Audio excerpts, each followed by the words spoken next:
My name is Rosalind and I am 35 years old. As a medical researcher, I thought the biggest challenge of my career would be finding cures, not fighting betrayal from my own sister. The silence in that hospital room was deafening as my mother screamed at me. Genevieve needed bone marrow and I was the only match. The same Genevieve who had deliberately sabotaged my research and destroyed my reputation just 6 months earlier. Would you sacrifice yourself for someone who ruined everything you worked for? Before I tell you how I revealed the truth that changed everything, let me know where you're watching from, and hit subscribe if you want more stories like this one. Growing up in our suburban Charleston home, I always felt like an outsider in my own family. From the outside, with our white picket fence and manicured lawn, we looked like the ideal middle-class family. But within those walls I lived in the shadow of my sister, Genevieve, 3 years older, with our parents' dark blonde hair and blue eyes. I had curly auburn hair and green eyes, a mismatched puzzle piece in every family photo. Every milestone of mine paled next to Genevieve's. My 8th birthday got a homemade cake. Her 11th got a hired magician and catered party. My straight A's earned a nod before being tucked in a drawer. Her improved C average earned a new bicycle and a special dinner. One Christmas, I unwrapped a second-hand microscope while Genevieve got a brand new computer. When I looked disappointed, my mother whispered, "Don't be ungrateful. We spend the same on both of you. Your things just cost less." Genevieve learned to weaponize this favoritism, framing me for everything that went wrong. A broken vase, missing cookies, a stain on the carpet, and our parents always believed her without question, even when I could prove I hadn't been anywhere near the scene. Once, when I was 8, she deliberately cut holes in a new dress she no longer wanted to wear to a cousin's wedding and blamed me, claiming she'd seen me near her closet with scissors the day before. I was grounded 2 weeks despite my tearful denials, while she smirked and later picked out a prettier replacement dress with our mother, laughing downstairs while I sat alone in my room, certain no one would ever believe a word I said over hers. These years shaped me into someone fiercely independent, who sought validation through achievement instead of parental approval. I buried myself in science and books while Genevieve pursued popularity. The only person who ever really saw me was my grandmother. During summers at her home in New Hampshire, she'd tell me, "You have your own light, Rosalind. Different from the rest of the family but special all the same. Sometimes things aren't what they seem." I didn't understand her then, a message I'd only decipher years later. At 14, working on a family heritage project, I searched our photo albums and found none of my own newborn pictures. My earliest photo showed a baby already 6 months old. When I asked my mother, she snatched the album away, snapping that they'd been too busy to take photos, and accused me of being ungrateful when I pushed further. I learned to stop asking, though something never added up. The day my acceptance letter arrived from Camden School of Medicine, full scholarship included, felt like the start of my real life. My parents barely reacted. My father noted Wilmington was pretty far away. My mother questioned whether I could handle the pressure.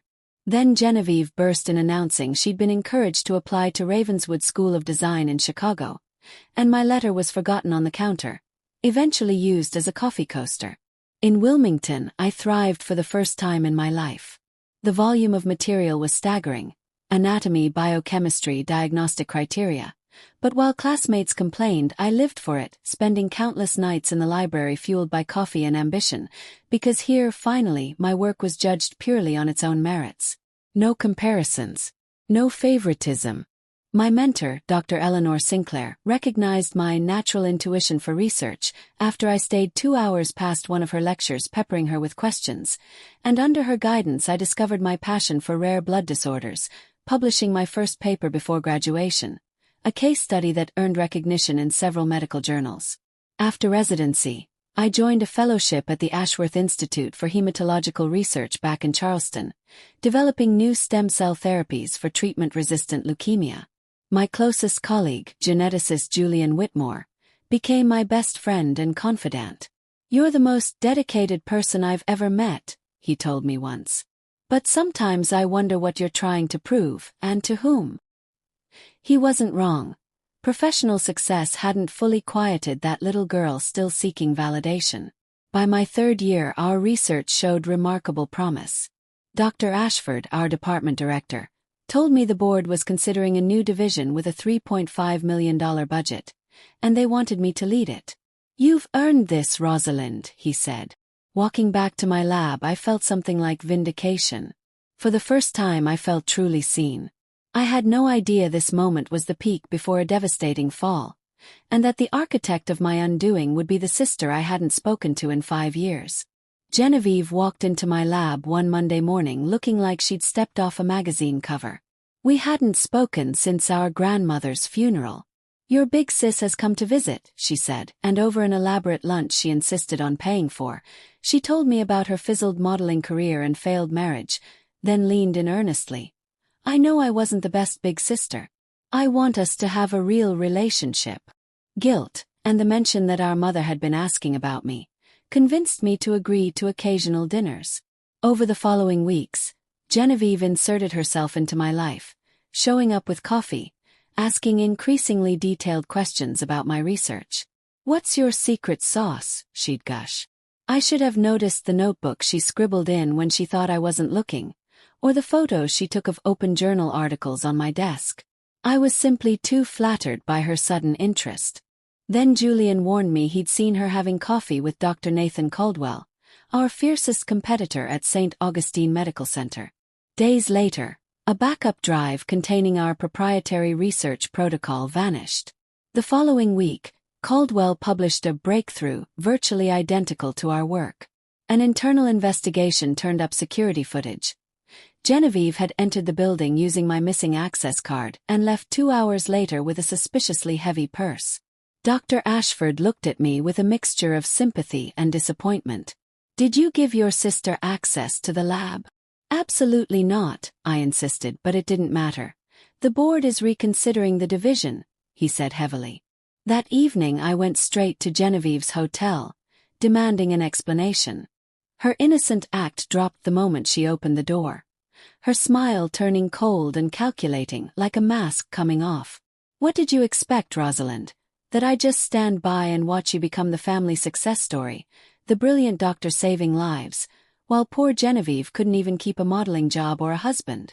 She admitted, unbothered, that she'd sold my research to Caldwell for a hefty payment, out of raw jealousy that our parents respected me. Actually respected me, in a way they never had her. "Mom and Dad might have favored me with gifts," she said, "but they were proud of you. Who's the favorite now?" she added, smiling coldly, and I finally understood the full depth of her resentment. The fallout was swift. I was stripped of my leadership role, placed under supervision, and my reputation was shredded by whispers of nepotism. Worse, my parents believed Genevieve over me completely, suggesting I needed therapy for paranoia. I spiraled into depression, isolating even from Julian, until he showed up one Saturday with coffee and an ultimatum. Fight back not for my career but for my own peace of mind. "You're a researcher, Rose. So research. Something's always been off about your family." His words sent me digging into my own history. I visited my grandmother, now deep in Alzheimer's, at the Maple Grove nursing home. In a rare moment of clarity, she told me about the little boy who died, 3 days old, lungs not right, after Genevieve and before me. "Then you came different but still theirs," they said. Sneaking into my parents' basement records, I found Genevieve's original birth certificate, but only a certified copy of mine issued when I was a year old. My mother's medical history showed 3 pregnancies. Genevieve, a son named Nathaniel who died in infancy, and then nothing. No record of ever carrying me. Tucked in an insurance box was correspondence from Willowbrook Adoption Services, dated the year before my birth. On my way out of the neighborhood, I stopped at the home of Mrs. Whitfield, our elderly neighbor, who'd lived beside my family since before I was born and had always slipped me cookies when Genevieve wasn't looking. Over tea, framing my questions as research for a family history project, I finally got the truth gently confirmed. I'd arrived at 6 months old, adopted after my parents were told they couldn't have more children following Nathaniel's death. "It happened very quickly, as I recall," she said. "I always thought it was strange they never told you, but it wasn't my place to say anything." Genevieve, only 4 at the time, had likely never known either. Children that young rarely remember such things clearly. A DNA test confirmed what I already suspected. 0 genetic connection to the family that raised me. Strangely, instead of feeling more alone, I felt liberated. My lifelong sense of not belonging finally had an explanation that wasn't about being unlovable. Before I could decide what to do with the truth, my mother called in a panic. Genevieve had been diagnosed with acute myeloid leukemia, the very disease I'd spent years researching, and needed a bone marrow transplant immediately. Despite everything, genuine concern flooded through me, and I rushed to the hospital. Dr. Reyes explained that siblings were often the best matches. My parents weren't compatible. I was a partial match, statistically unusual for siblings, though of course I now understood why. At Genevieve's bedside, she tearfully confessed to stealing my research, calling it karma. Extended family descended, assuming my donation was a foregone conclusion. Genevieve has always looked up to you, my Aunt Josephine insisted, rewriting our entire history. Julian found me hiding in the hospital garden and reminded me gently. You know the results of the DNA test. The odds of you being a match are the same as any stranger off the street. If you are one, that's a choice to make. And it needs to be your choice, Rose. Not driven by guilt or obligation. When Dr. Reyes confirmed I was, in fact, a partial match, my mother wept with relief and my father thanked God, already asking when we could schedule the procedure. I asked for a day to think, and my mother followed me into the hallway, incredulous. What is there to think about? This is your sister's life.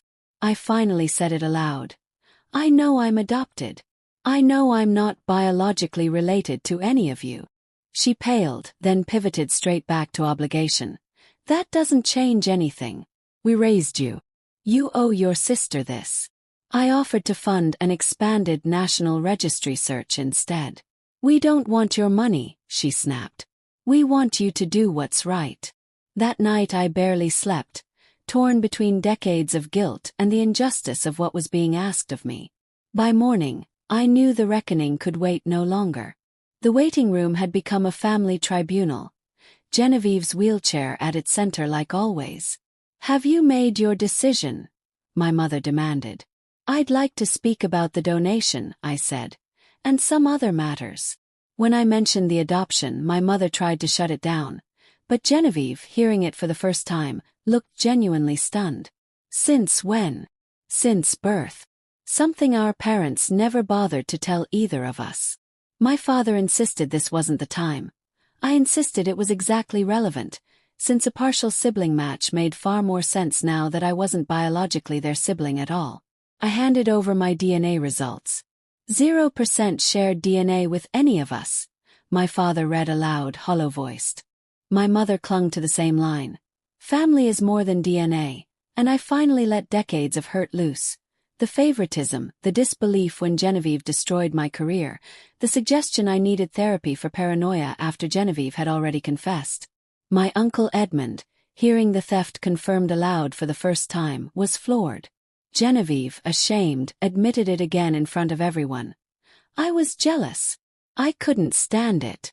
When I asked if knowing I wasn't her biological sister would have changed how she treated me, she couldn't meet my eyes. I told them I wasn't refusing to help. I'd already funded an expanded registry search, and I wanted to explore every option before subjecting myself to an invasive procedure for a family that had never sacrificed anything for me. How can you be so cold? My Aunt Josephine interjected. Yes, it is Genevieve's life we're talking about, I agreed. The same Genevieve who had no concern for my life, my career, my future when she stole my research. The same Genevieve who has been favored and protected by this family at my expense for 35 years. I turned to leave, then paused at the door. I'll be in touch about the registry search. Right now I need some distance from all of you. I walked out of that room feeling both hollowed out and, for the first time, genuinely free. No longer chasing approval I now understood I would never fairly earn. 6 months blurred into a year of transformation. The registry search succeeded quickly. A college student from Minnesota turned out to be a better match than I ever was, and Genevieve's transplant went ahead without me. Meanwhile, I pursued my own roots, eventually meeting my biological mother, Rosemary Bennett, in a rain-streaked cafe in Asheville, North Carolina. She'd been 19 and unsupported when she placed me for adoption, and had thought of me every day since. We shared the same auburn hair, the same habit of tucking hair behind our left ear while concentrating, nature asserting itself despite years apart. Therapy with Dr. Vanessa Cole helped me untangle the damage. Not just the secrecy around my adoption, but the years of favoritism that had taught me I was worth less. What your adoptive family did, giving you no knowledge of your origins, was profoundly damaging, she told me once. But equally damaging was the pattern of favoritism and dismissal. You internalized the message that you were less valuable, less worthy of love and attention. Slowly, I began separating who I truly was from the person I'd constructed to earn approval, rediscovering a dry sense of humor, a love of painting, an ability to set boundaries without guilt. Professionally, Dr. Eleanor Sinclair recruited me to a new institute in Denver, confirming that Caldwell's stolen breakthrough had quietly failed to produce the results he'd promised, and that my original approach was still considered the most promising avenue in the field. What happened at Ashworth wasn't your fault, and the scientific community knows it, she told me. Julian moved west with me, accepting a position in the genetics department, and our friendship, deepened by everything we'd weathered together, slowly evolved into something more. Taking that step from friends to partners was frightening after so many relational disappointments, but his steady, unfailing support made the risk feel worth taking. Genevieve recovered well. Months later, my adoptive mother called with what sounded like a genuine apology, admitting that after losing baby Nathaniel, she'd kept emotional distance from me out of fear, and that it was no excuse for how differently she'd treated us. It wasn't perfect, but it was honest, and it opened the door to slowly rebuilding, with her, with my father, eventually even with Genevieve, on more truthful terms. A year after that hospital confrontation, I stood before a room of adoptees and adoptive families at the National Adoptee Advocacy Conference and said the thing I'd finally come to believe. Family isn't blood or a name on a certificate, but love, honesty, and mutual respect, and sometimes the most important person we need to reconnect with is ourselves. Looking back, I sometimes think that if Genevieve hadn't betrayed me, if she hadn't gotten sick, if I hadn't uncovered my adoption, I might still be living half a life, chasing approval from people who were never going to give it freely. Sometimes the most painful ruptures create room for the most profound healing. Have you ever discovered a truth about your family that changed everything? Has betrayal ever led you somewhere unexpected? Share your story below. And if this resonated, like, subscribe and pass it along to someone who needs to hear that family is something we can choose and build, not just something we're born into. Thank you for listening to my journey. Sometimes the hardest paths lead to the most beautiful destinations.